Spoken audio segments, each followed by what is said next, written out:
Hello students, मैं सुभांशु गुप्ता। आज मैं आपको पढ़ाने जा रहा हूँ चैप्टर 3 एंड चैप्टर 4 के मोस्ट इम्पोर्टेंट एमसीक्यूज 2020, जो कि आपके बोर्ड पेपर में बिल्कुल मिल सकते हैं, उम्मीद भी है।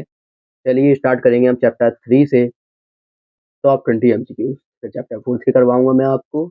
इसमें आपको पूरे अध्याय की तैयारी भी हो जाएगी और आपने क्वेश्चन जितने पढ़े हैं वो भी आपको पता चल जाएगा कितने अच्छे से आपने तैयारी की है उन क्वेश्चन की। चलिए स्टार्ट करते हैं।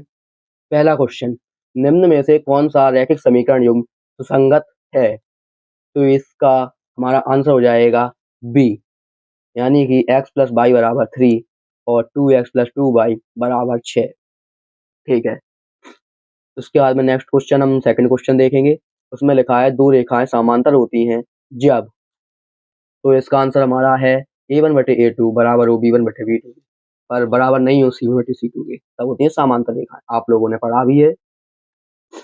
उसके बाद में नेक्स्ट हमारी तीसरी होती है, यदि दो रेखाएं एक ही बिंदु पर मिलती हैं तो समाधान होगा। तो इसका समाधान है सी, एकमात्र। एक ही बिंदु पर मिल रही है तो इसके आंसर भी एक ही होगा, अद्वितीय हल। फिर चौथा है, समीकरण x प्लस 2y बराबर 4 और 2x प्लस 4y बराबर 8 के हलों की संख्या है, तो इसका आंसर है हमारा डी। उसके बाद ग्राफीय विधि से हल प्राप्त होते हैं। ग्राफीय विधि से हल प्राप्त होते हैं रेखाओं के प्रतिच्छेद से। जब ग्राफीय विधि में रेखाएं प्रतिच्छेद करते हैं तो हल प्राप्त होते हैं, इसलिए आंसर हमारा सी। इसका सिक्स्थ हमारा, यदि a1/a2 बराबर नहीं हो b1/b2 के, तब रेखाएं होंगी एक ही बिंदु पर मिलने वाली। ठीक है, ये भी हम पढ़ चुके। उसका सातवां, दो रैखिक समीकरणों का कोई हल नहीं होता। कब नहीं होता? जब रेखाएं समांतर होती हैं। समांतर होंगी तो एक दूसरे टकराएंगी नहीं, और टकराएंगी नहीं तो हल प्राप्त नहीं होगा। आठवां, x माइनस वाई बराबर 1 और 2x माइनस 2y बराबर 2 के हल होंगे, तो बी एस का हमारा आंसर संगत एवं आश्रित प्रतिस्थापन विधि में हम क्या करते हैं, एक चर का मान निकालते हैं। ठीक है। फिर हमारी नेक्स्ट है 10th, उन्मूलन विधि में हम क्या करते हैं, उन्मूलन विधि में किसी एक चर को घटाते हैं। क्या करते हैं, किसी एक चर को घटाते हैं। उन्मूलन विधि माने हमारी विलोपन विधि। 11वां, यदि दो रेखाएं एक दूसरे पर स्थित हो तो हल होंगे। जब एक ही दूर पर स्थित हो तो हल होंगे अनंत। दूसरे पर बिल्कुल चल के चल रही संपाती रेखाएं होती है। उसके बाद 12वां, x प्लस वाई बराबर 5, x माइनस वाई बराबर 1 का हल है हमारा, इसका आंसर हमारा बी, 3,2। फिर 13वां, रेखीय समीकरण का ग्राफ होता है। रेखीय समीकरण का ग्राफ हमारा कैसा होता है, सीधी रेखा होता है। रेखीय समीकरण है तो परवलय कोई आकृति उसमें नहीं बनेगी। यदि a1/a2 बराबर b1/b2 बराबर c1/c2 हो तो एक ही रेखा, तब रेखाएं होंगी एक ही रेखा। ठीक। उसके बाद में ग्राफीय विधि से हल प्राप्त करने का सबसे अच्छा होता है जब ग्राफ साफ बने। जब ग्राफ हमारा साफ बनेगा तभी हम उसे आसानी से हल निकाल सकते हैं। दो चर वाले रैखिक समीकरण का सामान्य रूप है, दो चर वाले रैखिक समीकरण का सामान्य रूप है ax plus by plus c बराबर 0, अर्थात का 17वां, यदि दो रेखाएं एक दूसरे को काटती हैं तो हल होंगे, एक दूसरे को काटती है तो हल होंगे एक, यानी बी ऑप्शन हमारा। उसके बाद में समीकरणों का युग्म असंगत होता है।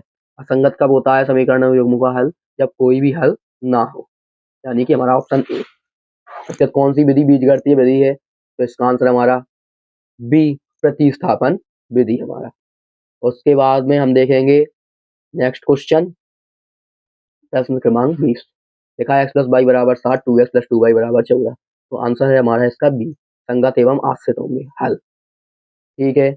यहाँ पर हमारा थर्ड चैप्टर की मोस्ट इंपोर्टेंट 20 एमसीक्यूज खत्म हो गए हैं। इसके बाद हम फोर्थ चैप्टर के मोस्ट इंपोर्टेंट एमसीक्यूज देखेंगे। चलिए देखते हैं।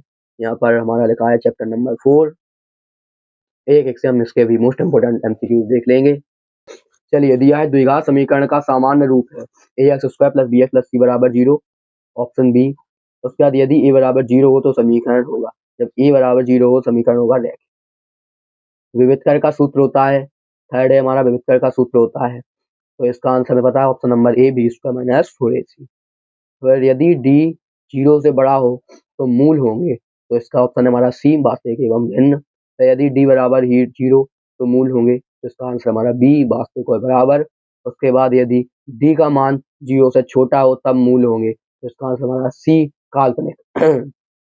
प्रश्न क्रमांक 7, x² माइनस 5x प्लस 6 बराबर 0 के मूल होंगे, तो इसके हमारा आंसर है ए, 2,3। 8वां, x² बराबर 4x माइनस 3 का स्टैंडर्ड फॉर्म में क्या लिखेंगे, स्टैंडर्ड फॉर्म में लिख सकते हैं x square minus 4x plus 3 बराबर 0। ऑप्शन नंबर सी है हमारा। टेंथ कौन सी विधि कक्षा 10 में नहीं है, तो आप लोगों ने पढ़ी है इसमें। इसमें हमारी क्रॉस गुणन विधि है, वो कक्षा 10 में हटा दी गई है। Option number D. Option question क्रमांक 10 x square plus 7x plus 10 बराबर 0 के मूल, तो ऑप्शन नंबर ए। एक द्विघात सूत्र है तो माइनस के B plus minus under root D बटे 2a। ऑप्शन नंबर ए।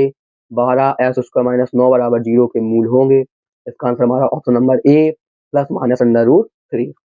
13 यदि समीकरण के मूल समान हो तो डी का मान होगा।